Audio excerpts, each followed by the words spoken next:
is. This is not just a mansion, but a palace, Kadriorg Palace. And it is here that we first learn that it wasn't the Estonian people, but the Estonian conquerors who built these stately abodes.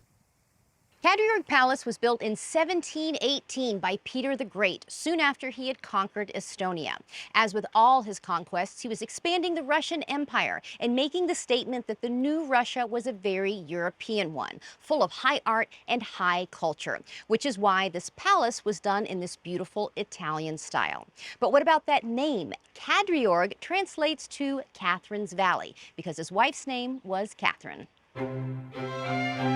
Yes, this palace was built by Russian Tsar Peter the Great for his second wife, the future Catherine I, Empress of Russia.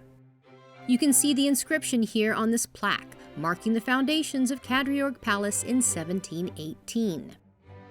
And by all accounts, they had a happy marriage. You'd probably be pretty happy too if you had a palace and gardens like these to traipse around in.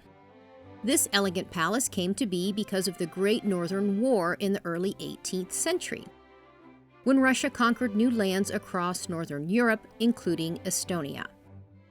This marks the beginnings of the Russian Empire, and it explains why there's a Russian palace in the middle of Estonia. Inside, there is room after room after room of beauty and curious symbols, especially here in the Great Hall, which is where we meet with art historian and curator Greta Koppel.